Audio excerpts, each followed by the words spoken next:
Bom dia, turma. Me chamo Erika Brandão e hoje eu e meu grupo vamos falar um pouco a respeito da classificação, aplicação e processamento de semicondutores.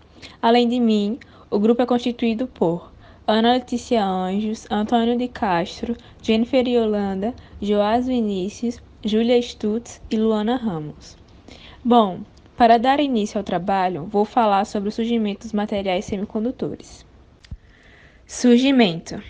Em 1874, Brown descobriu o efeito semicondutor em alguns sulfetos metálicos. Os primeiros elementos estudados foram o sulfeto de chumbo e o de ferro. Em 1878 e em 1879, David Hales iniciou pesquisas no efeito semicondutor, a princípio como curiosidade, pois foi percebido ao acaso pelo cientista. David Hales descobriu uma maneira de emitir ondas eletromagnéticas a partir de semicondutores. Em função de suas experiências, acabou por inventar o detector eletromagnético por efeito semicondutivo, o diodo. E então, o que são semicondutores, né? Bom, semicondutores são elementos cuja resistência situa-se entre as dos condutores e as dos isolantes. Os principais semicondutores utilizados são o germânio e o silício, que em estado puro apresentam-se sob a forma cristalina, em uma configuração periódica. Os elementos possuem um total de 4 elétrons na última camada, que é mais conhecida como camada de valência. Como sabemos, o número máximo de elétrons para a última camada é 8, e como ambos possuem 4, podem formar ligação covalente e atingir um total de 4 elétrons na última camada, formando assim uma estrutura cristalina. Se aplicarmos uma tensão, não resultará em uma corrente, pois os elétrons estão presos às ligações de valência, não havendo, por conseguinte, elétrons livres para a condução. Para que haja circulação, teríamos de romper as ligações covalentes mediante a aplicação de energia suficiente ao elemento. Energia essa, diferentes formas, luz, calor e dentre outras. As características dos materiais semicondutores. Condutividade. Condutividade é a capacidade de um material possuir em permitir a condução de corrente elétrica. Trata-se de uma propriedade da eletricidade que depende da estrutura da molécula e do átomo dos elementos. A estrutura dos materiais que são bons condutores de eletricidade possuem elétrons que estão vinculados de maneira frágil, o que contribui para que eles não se movam com facilidade. Já a condutividade elétrica dos materiais semicondutores varia de acordo com as condições ambientais ou de estado elétrico. Nessa ilustração, podemos ver os átomos reagindo a baixa e alta temperatura, os átomos de silício puro. A condutividade dos semicondutores pode ser modificada por meio da variação da temperatura ou pelo processo de dopagem, que consiste na adição de uma substância diferente do silício. O processo chamado de impureza permite controlar a concentração de portadores de carga e, assim, alterar as propriedades elétricas do material. Dopagem eletrônica consiste num procedimento de adição de impurezas químicas a um elemento semicondutor para transformá-lo num elemento mais condutor, porém de forma controlada. O semicondutor dopado possui intencionalmente cerca de um átomo de elemento químico desejado, ao contrário do estanho. Para cada 1 milhão de átomos do material escolhido, o teor da impureza é no semicondutor dopado 1 ppm, ou uma parte por milhão. 3 elementos comuns da dopagem eletrônica são o carbono, o silício e o germânio. Todos possuem 4 elementos na camada de valência, o que possibilita que formem cristais, já que compartilham seus elétrons com os átomos vizinhos, formando estruturas reticuladas ou cristalinas. Existem 2 tipos de impurezas usadas, o N e o P. O N consiste em impureza doadora e o P impureza aceitadora. O N ocorre com a adição de fósforo ou arsênico ao silício. Tanto o arsênico quanto o fósforo possuem 5 elétrons na camada de valência. Ocorrem ligações covalentes entre 4 elétrons e um deles fica livre, ou seja, é o chamado elétron livre, que ganha movimento e gera corrente elétrica. O nome N provém da negatividade gerada na carga negativa existente. O P, que consiste em pureza aceitadora. Nesta dopagem, a adição de boro ou galho ao silício. Ambos possuem 3 elétrons na camada de valência. Quando são adicionados ao silício, criam lacunas que conduzem corrente e a ausência de um elétron criam uma carga positiva, por isso o nome P. Ilustração do tipo de dopagem N e P. Podemos ver a interação entre o boro, o fósforo, o elétron livre, a lacuna, os elétrons compartilhados. Esta pequena base teórica possibilita o entendimento de componentes como os díodos e os transistores. Podemos, através desse trabalho, encontrar as principais propriedades dos elementos semicondutores, bem como as técnicas de dopagem para poder utilizar os materiais, as formas de purificação e suas principais aplicações dentro das atividades que serão exercidas após a conclusão do texto. Identificamos que estes elementos são de extrema importância para a eletrônica digital, bem como a eletrotécnica, onde utiliza-se os retificadores de corrente, reguladores de tensões e muitas outras aplicações. Contudo, o foco de buscar o conhecimento sobre o comportamento de corrente e tensão nos semicondutores será satisfatório a todos que se permitirem. Esse esclarecimento define que os materiais ou dispositivos semicondutores possuem características elétricas que proporcionam o controle de corrente e tensão, sendo que tais dissipam pequenas quantidades de calor, facilitando sua aplicação em larga escala. Aplicação dos semicondutores. Os semicondutores são materiais que apresentam características intermediárias entre os condutores e os isolantes. Em condições normais, são isolantes e não permitem a passagem de corrente elétrica. Porém, sob certas circunstâncias, se recebem energia externa, podem passar a ser condutores. Os materiais semicondutores podem ser intrinsecos ou extrinsecos. Semicondutores intrinsecos. Os principais materiais que apresentam propriedades semicondutoras são elementos simples, como o silício e o germânio. Esses elementos são tetravalentes, isto é, têm 4 elétrons na camada de valência, a camada de distribuição eletrônica mais externa do átomo, e formam ligações covalentes. As ligações covalentes dificultam o deslocamento dos elétrons, fazendo dos materiais que constituem, portanto, materiais que podem conduzir corrente elétrica. As ligações covalentes dos materiais anteriormente citados, no entanto, não são muito fortes e podem ser rompidas com facilidade, se é fornecida ao material uma pequena quantidade de energia, como calor, luz ou aplicação de uma tensão elétrica. Nessas condições, os elétrons que formam as ligações ficam livres e tornam o material passível de conduzir corrente elétrica. Esse tipo de condução é denominada condução intrínseca e é necessário fornecer energia ao semicondutor para que ela ocorra. Ainda que os primeiros componentes eletrônicos tenham sido fabricados com germânio, atualmente o semicondutor mais utilizado é o silício, devido às suas melhores características e à sua capacidade de suportar melhor altas temperaturas.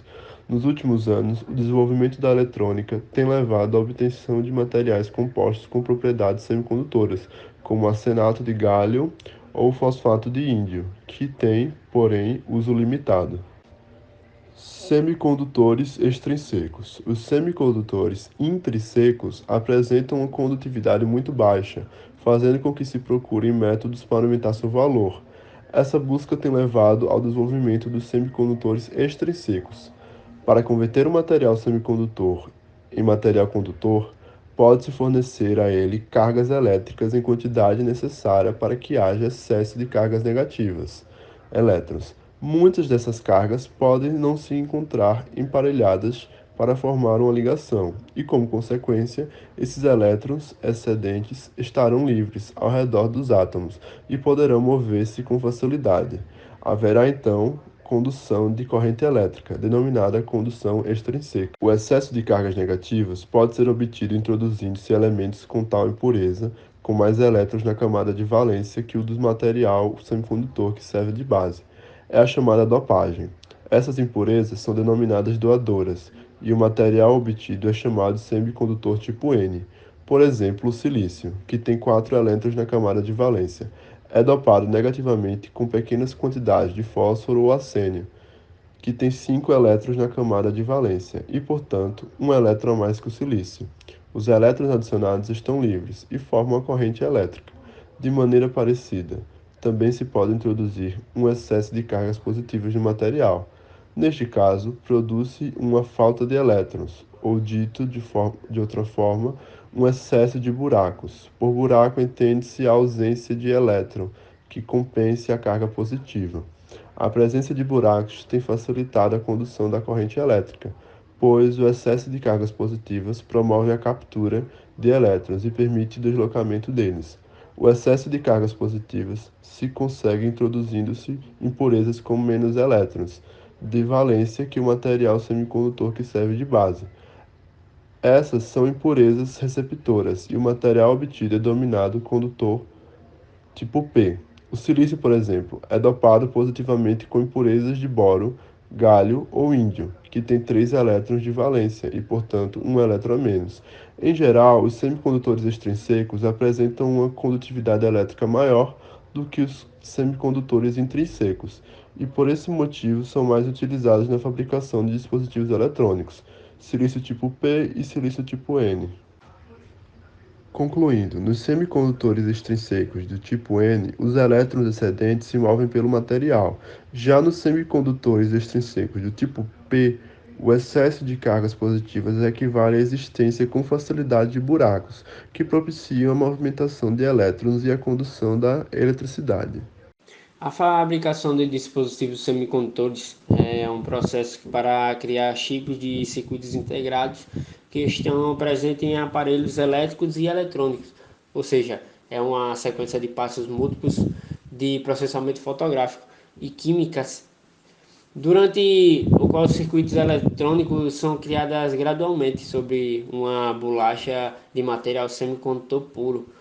Um material que destaca-se é o silício, o material semicondutor mais comum utilizado hoje em dia, juntamente com vários compostos semicondutores. O processo todo de fabricação, do início até embaladas e prontas para a expedição, leva de 6 a 8 semanas e é realizado em instalações altamente especializadas. O wafer, conhecido como bolacha ou biscoito, é uma fina fatia de material semicondutor, assim como o cristal de silício, na qual microcircuitos são construídos pela dopagem, por exemplo, a difusão ou implantação de íons, separação química com ácidos e disposição de vários materiais. O wafer são uma peça importante para a construção de dispositivos semicondutores, assim como circuitos integrados. Existem várias etapas no processamento de um semicondutor. Citando as mais gerais, temos deposição, remoção, padronização e modificação das propriedades elétricas. Dentro da deposição, temos Chemical Vapor Deposition, CVD, que é a deposição de vapor químico, Physical Vapor Deposition, PVD. Os componentes eletrônicos são ligados com metais, fios condutores. Molecular Beam Epitaxy, MBE, epitaxia de feixe molecular. Electrochemical Deposition, ECD, que é a deposição eletroquímica. Processos de remoção são os que removem material do wafer em massa ou por forma seletiva e consistem principalmente de processos de corrosão, tanto condicionamento molhado e erosão seca, como Etch Ion Reactive, RIE. CMP é também um processo de remoção utilizado entre os níveis. A padronização cobre a série de processos que moldam ou alteram a fonte atual dos materiais depositados e é geralmente referida como a litografia. Por exemplo, a litografia convencional, a bolacha é revestida por uma substância química chamada de photoresist. Traduzida como fotorresistente, é um exposto por uma máquina por nome de stamper, uma máquina que concentra a linha e move a máscara, expondo selecionar porções de bolacha para a luz do comprimento de onda curta. As regiões não expostas são lavadas por uma solução reveladora. Depois do ataque químico, o outro tratamento, o material fotorresistivo restante é removido por uma calcinação no plasma. A modificação das propriedades elétricas historicamente consistiu de doping, fontes de transistores e drenos originalmente por fornos de difusão e posteriormente pela implantação de íons. São seguidos por fornos de recozimento ou dispositivos avançados por recozimento térmico rápido, que serve para ativar os dopantes implantados.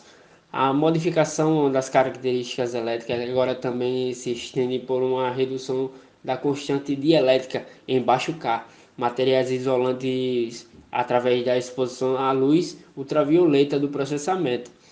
Muitas fichas modernas têm 8 ou mais níveis produzidos em mais de 300 etapas de processamento sequenciado.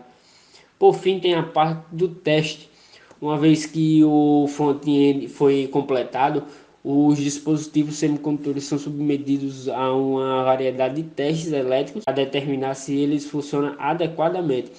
A proporção de dispositivos da bolacha encontrado para executar adequadamente é referido como o rendimento.